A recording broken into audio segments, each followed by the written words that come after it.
Bonjour Christian. Bonjour Chloé. Aujourd'hui, je souhaitais aborder un sujet assez important, j'ai envie de dire, notamment dans les relations, que ce soit entre collaborateurs, avec son manager, avec l'équipe, et comment en fait on peut garantir la bonne entente d'un nouveau candidat, enfin d'un nouveau collaborateur avec que ce soit son équipe ou aussi son manager. Parce que la personne peut être très forte, avoir de très bonnes compétences et correspondre tout à fait au poste, mais derrière, est-ce qu'elle match aussi avec l'équipe?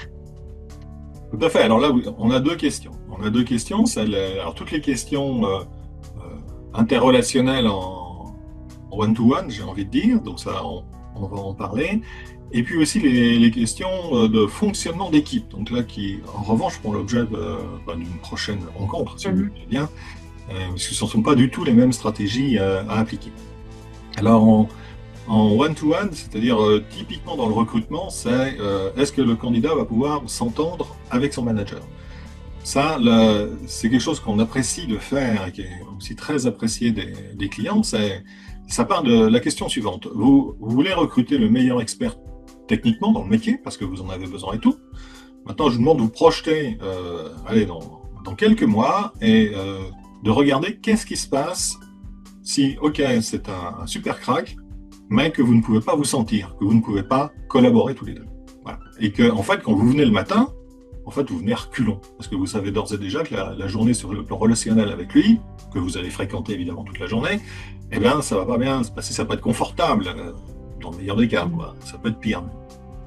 Donc ça, généralement, ça fait réfléchir les gens, parce que on va assez vite se rendre compte qu'on va préférer quelqu'un de moins expert, mais avec qui c'est fluide, plutôt que quelqu'un qui est un super expert, un crack dans son domaine et tout, mais avec qui tout est compliqué, si vous voulez, sur le plan relationnel.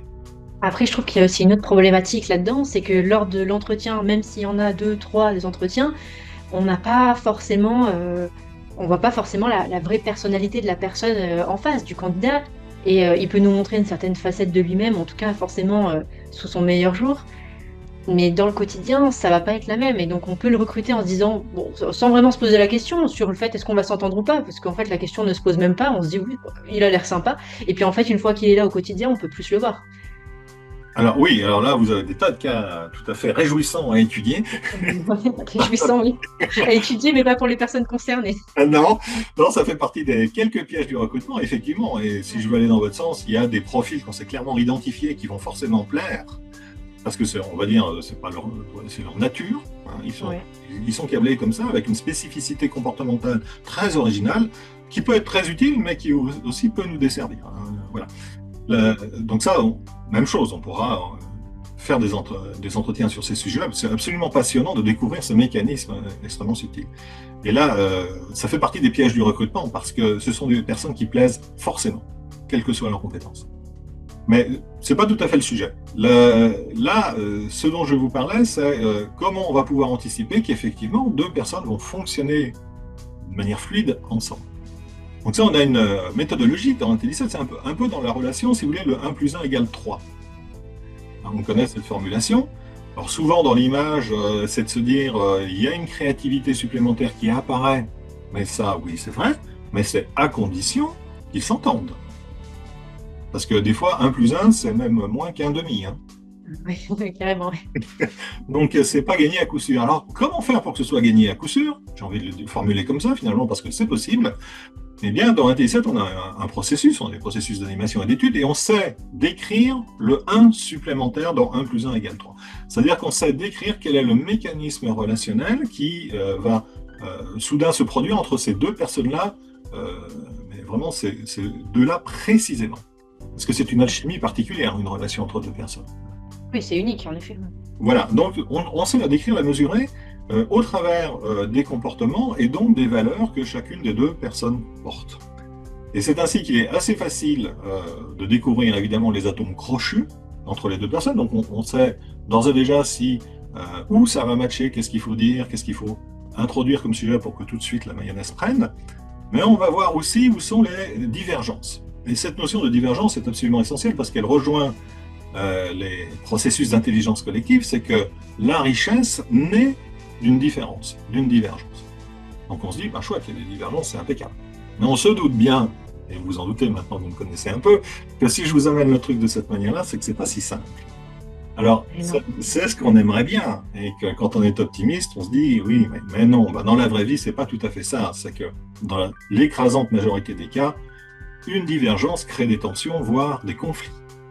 Oui, c'est ce que j'allais dire. C'est que souvent, les divergences, on n'est pas vraiment content de les voir ou de les subir, même j'ai envie de dire, parce qu'on peut vite les subir.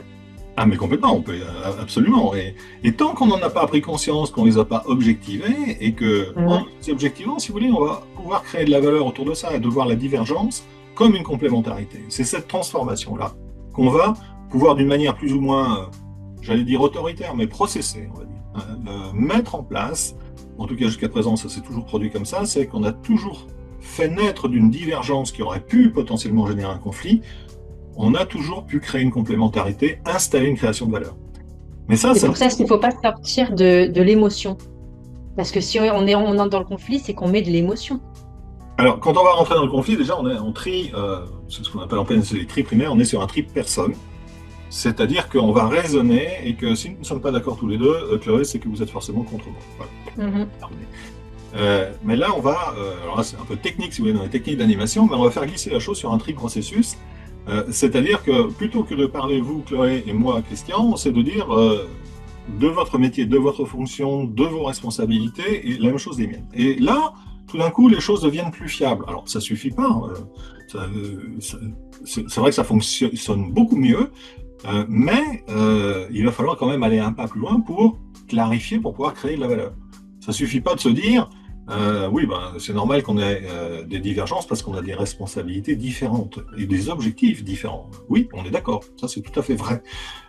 Mais déjà, c'est un premier pas. Mais ça ne suffira pas à consolider la relation, si vous voulez, et à en faire une relation, comment dire, productive, où on est tous les deux contents de se rencontrer parce que justement, on est tous les deux contents de voir nos différences parce qu'on les voit comme des avantages.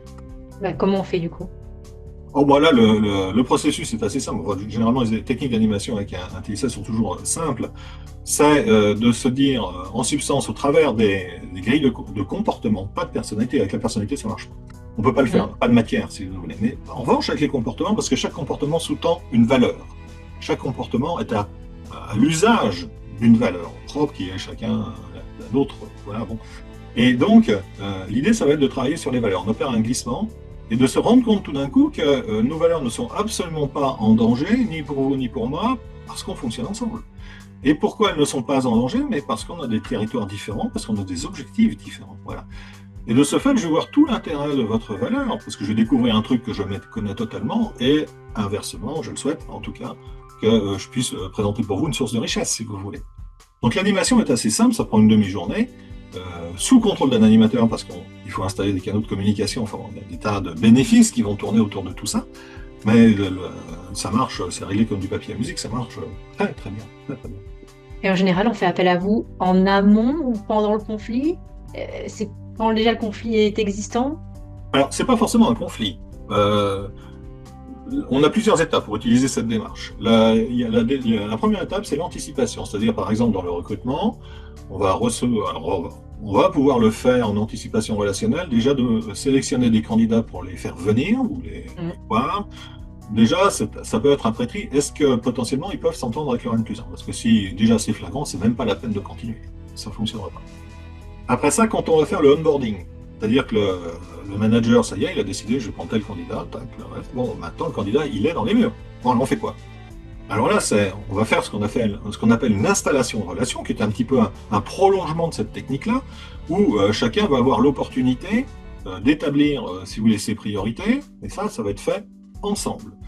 Et ce faisant, on installe, si vous voulez, des canaux de communication, on installe une bonne expérience, parce qu'il n'y a pas encore d'enjeu, donc c'est facile que ce soit fluide, et on a gagné un temps fou, et on a installé la confiance. Et surtout, on a prévenu les risques.